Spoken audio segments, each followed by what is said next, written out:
बिस्मिल्लाहिर्रहमानिर्रहीम अस्सलाम वालेकुम डियर स्टूडेंट्स, क्या हाल है। उम्मीद करता हूँ कि आप खैरियत से होंगे। डियर स्टूडेंट्स, आज की वीडियो बहुत ही इन्फॉर्मेटिव है आप लोगों के लिए, स्पेशली वो तमाम स्टूडेंट्स जो 2429 कोड के हवाले से परेशान हैं और उनके माइंड में काफ़ी सारे क्वेश्चंस हैं मेरे हवाले से और मैथ के हवाले से। क्योंकि 80 से 90% स्टूडेंट्स का सिर्फ एक ही मैसेज होता है कि सर काइंडली हमें ऐसे क्वेश्चन दे दें जो पेपर में आते हैं, गेस्ट पेपर दे दें जो पेपर में आते हैं। इस हवाले से आप लोगों को मैं इन्फॉर्मेशन दूंगा। आप लोगों ने क्या करना है, अगर चैनल पर पहली बार आए हैं तो चैनल को फटाफट सब्सक्राइब कर देना है और वीडियो को लाइक कर देना है। तो डियर स्टूडेंट्स, देखिए 80 से 90% स्टूडेंट्स का सिर्फ एक ही सवाल है कि सर हमें वो क्वेश्चन दे दें, ठीक है, जो कि मोस्टली चांसेस हैं पेपर में आने के, ठीक है, जो बार बार पेपर में आते रहते हैं, वो क्वेश्चन शेयर कर दें हमारे साथ। मोस्टली जो स्टूडेंट्स हैं व्हाट्सएप पे मुझे यही मैसेज करते हैं और कमेंट में भी, जो यूट्यूब पे वीडियोस में कमेंट में भी यही क्वेश्चन है उनका, सर हमें वो क्वेश्चन प्रोवाइड कर दें जो पेपर में आते रहते हैं, पेपर में आ जाएं, वो क्वेश्चन कर दें। तो देखिए स्टूडेंट्स, मैं आप लोगों को पहले क्लियर कट ये बताता चलूँ कि जो आप लोगों का पेपर आता है वो 20 से 30 मार्क्स का जो पेपर है वो आपके असाइनमेंट में से आता है, असाइनमेंट में से, असाइनमेंट 1 और असाइनमेंट 2।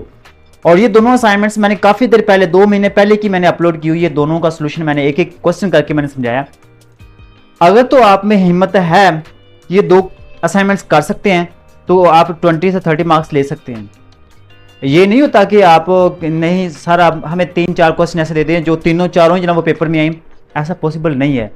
आप लोगों को पता होना चाहिए कि आप लोगों का जो पेपर है वो मोस्टली जो ना वो आउट ऑफ सिलेबस आता है, बिल्कुल same to same questions book वाले नहीं आते। कोई इक्का दुक्का जो आ जाए वो अलग बात है, लेकिन मोस्टली जो ना वो क्वेश्चंस आउट ऑफ सिलेबस आते हैं। आउट ऑफ सिलेबस का मतलब ये नहीं होता कि बिल्कुल डिफरेंट होंगे, नहीं, जो क्वेश्चंस आप लोगों ने बुक में किए हुए ना उसी से मिलते जुलते क्वेश्चंस वो आउट ऑफ सिलेबस देते हैं, सिर्फ वैल्यूज वो चेंज करते हैं, बाकी स्टेटमेंट तो वही रहती है, ठीक है, स्टेटमेंट वही रहती है। तो स्टूडेंट्स कंफ्यूज होते हैं और इसकी एक बेहतरीन एग्जांपल है चैप्टर नंबर 6 के हवाले से। अब चैप्टर नंबर 6 के हवाले से मैं आप लोगों को बताता चलूँ कि मोस्टली जो स्टूडेंट्स हैं वो कंफ्यूज कैसे होते हैं। मैं आपकी इसकी एग्जांपल दे रहा हूँ कि जो ग्रामर रूल है ना, मोस्टली स्टूडेंट्स यहाँ पे गलती करते हैं ग्रामर रूल में। ग्रामर रूल में क्या, एक तो ये क्वेश्चन में अगर वो पूछते हैं कि ग्रामर रूल की मदद से इसको सॉल्व करें तो आप लोगों को क्लियर कट समझ आ जाती है कि ये तो ग्रामर रूल यहाँ पे लगाना है। लेकिन अगर वहां से आपसे कहा जाए कि 3 इक्वेशंस दी हुई हूँ, ठीक है, तो आपसे कहा जाए कि मैट्रिसेस मेथड से सॉल्व करें, मैट्रिसेस मेथड से इसको सॉल्व करें, तो फिर क्या करेंगे, फिर भी आप इसको ग्रामर रूल की मदद से सॉल्व करेंगे, ठीक है, कोई मुश्किल काम नहीं है। और अगर आपसे कहा जाए कि solve the system of equations, solve the system of equations, तो फिर भी यहां पे इसको अपने ग्रामर रूल की मदद से सॉल्व करना है। देखिए क्वेश्चन एक ही है लेकिन उसकी थोड़ी थोड़ी स्टेटमेंट उन्होंने चेंज की हुई है, उससे आप परेशान होते हैं। इसी तरीके से आप बाकी जो चैप्टर्स हैं उसमें जो क्वेश्चंस हैं थोड़ी थोड़ी स्टेटमेंट को वो चेंज करते हैं और आप परेशान होते हैं। तो गेस्ट पेपर जो ना होता क्या है, गेस्ट पेपर आप लोगों के लिए बेनिफिट कब देगा, ठीक है, ये आप लोगों को नहीं पता इस चीज़ का। देखिए अगर तो आपने 3-4 चैप्टर किए हुए, आप लोगों को पता है कि ये सारे क्वेश्चंस मुझे आते हैं, तो फिर तो आप लोगों को गेस्ट पेपर काम देगा। गेस्ट पेपर मतलब कि वो क्वेश्चन जो बार बार पेपर में आ चुके हैं, पेपरों में, पास पेपर्स में, फिर तो वो कर लेंगे। लेकिन अगर आपने वो 3-4 चैप्टर कोई किए ही नहीं हुए और आप कहें कि वो डायरेक्ट हमें पास पेपर वाले क्वेश्चंस वो करवा दें, तो क्या वो आप लोगों को समझ आ जाएंगे? नहीं आएंगे। आप लोग कम से कम 3-4 चैप्टर कर लें, उन 3-4 चैप्टर्स के जो पास पेपर में क्वेश्चंस आए हुए हैं वो ढूंढें, और मोस्टली मैंने करवाए हुए हैं। तो आप जब वो क्वेश्चंस करेंगे ना तो इंशाल्लाह आप लोगों को कोई मुश्किल पेश नहीं आएगी, ठीक है। तो कहने का मकसद ये है कि आप गेस्ट पेपर की तरफ ना भागें। जो आप लोगों को गेस्ट पेपर प्रोवाइड कर रहे हैं, मैं आपको कह रहा हूं कि वो आप लोगों को धोखे में रख रहे हैं। कोई पता नहीं है कि पेपर आपका वहां से आए या ना आए, गारंटी नहीं है इस चीज की, ठीक है। वो तो उन्होंने पास पेपर से या कहीं से अपनी तरफ से क्वेश्चन दे दिए कि ये वाला इंपॉर्टेंट है, आप ये कर लें। लेकिन एक्चुअल बात यही है कि आप लोगों को भी नहीं पता और हमें भी नहीं पता जो ना पेपर में क्वेश्चन कौन से आने वाले हैं। हाँ, ये जरूर है, प्रिडिक्शन दी जाती है कि जो क्वेश्चन पेपर में आते हैं उसमें कोई 1-2 क्वेश्चन जो ना वो 3 पास पेपर में से भी उठा लेते हैं, 1-2 क्वेश्चन, 2 से 3 क्वेश्चन या 2 क्वेश्चन वो आपके असाइनमेंट वाले भी होते हैं। और अगर आप जो आपने 3-4 चैप्टर अगर आपने किए हुए हैं तो वहां से भी 2-3 क्वेश्चन आ जाएंगे आप लोगों को। इस तरीके से आप लोग पेपर की तैयारी कर सकते हैं। अगर आप ये कहना कि सर हमें गैस पेपर दे दो और गैस पेपर से आपकी तैयारी हो जाएगी, कभी भी नहीं होगी। हाँ, ये एक लक है, किस्मत है कि पास पेपर मैंने काफी सारे करवाए हैं। हो सकता है कि काफी 4 से 5 क्वेश्चन, 3 से 4 क्वेश्चन आप पास पेपर में से आ जाएं। प्रिडिक्शन है, उम्मीद होती है हर इंसान को आ सकते हैं, ठीक है, लेकिन गारंटी नहीं है, गारंटी नहीं है, ठीक है। क्योंकि देखें, थोड़ी बहुत वैल्यू तो वो चेंज कर सकते हैं ना, लेकिन अगर आपने एक क्वेश्चन निकाल लिया है तो आप वो उसको रट्टे के साथ ही करेंगे तो फिर तो परेशानी होगी ना। क्योंकि अगर आप वो क्वेश्चन आएगा तो वो आप कर पाएंगे, अगर उसकी जगह पे थोड़ी बहुत वैल्यू चेंज कर दी तो आप वहां पे देखते रह जाएंगे कि ये पता नहीं कैसे होगा। ऐसा नहीं करना आपने। अगर आपने गैस पेपर करना भी है, क्वेश्चन आपने करने भी हैं, तो आप उसके नोट्स बनाते जाएं, साथ साथ करते जाएं, तो आपको पता हो कि अगर इस तरह का क्वेश्चन कोई भी आ जाए, वैल्यू थोड़ी बहुत चेंज भी हो, तो मैंने इसी तरीके से करना है और आप वो कर सकते हैं।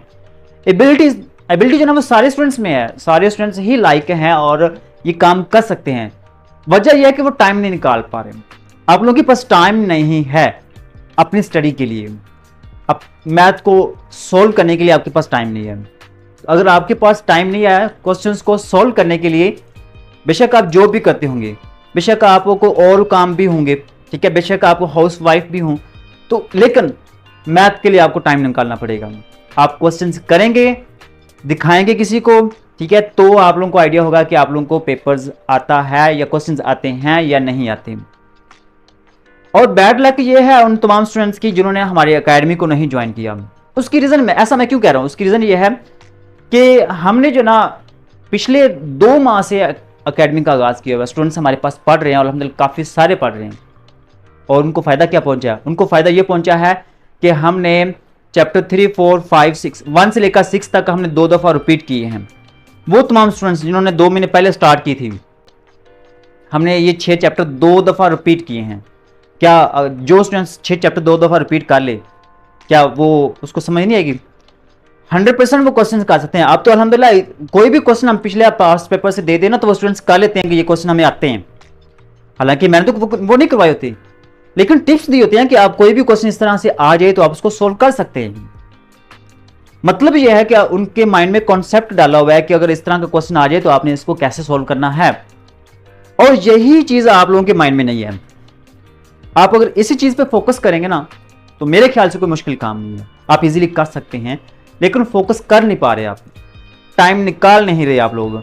अगर आप टाइम निकालेंगे ना तो मैथ की तैयारी 4-5 दिन में भी हो सकती है, ये नहीं कि हो नहीं सकती, ठीक है। तो आप खुद को बचाएं, ठीक है, 6 महीने ज़ाया होने से बचाएं, क्योंकि अभी 4-5 दिन और हैं, तो आप इस पर फोकस करें, आप इसको मुकम्मल टाइम दें, प्रॉपर टाइम दें, तब जाके ही ये क्वेश्चन आप लोगों को आएंगे, ठीक है। मैं आप लोगों को पास पेपर से क्वेश्चंस करवा रहा हूँ। काफ़ी सारे क्वेश्चंस हैं जो मैंने पास पेपर 8वां 2022 का मैंने मुकम्मल पेपर करवाया हुआ है, ठीक है, तो आप मुकम्मल का मुकम्मल वॉच कर सकते हैं, ठीक है। और इस तरह बाकी पेपर भी मैंने करवाए हुए हैं, काफ़ी हद तक कोई चंद एक क्वेश्चन होंगे जो मैंने नहीं करवाए, बाकी मोस्टली मैंने करवाए हुए हैं, ठीक है, तो आप कर सकते हैं। तो आप लोगों से मेरी सिर्फ यही रिक्वेस्ट है, काइंडली आप मेहनत करें, क्वेश्चन करें और उसके नोट्स बनाएं कि आया किस तरह का क्वेश्चन आ जाए तो हमने कैसे सॉल्व करना है। अगर आप ये 4-5 दिन में ऐसा कर लेते हैं, टाइम निकाल लेते हैं, तो फिर भी मेरी गारंटी है कि आप इजीली पास हो जाएंगे।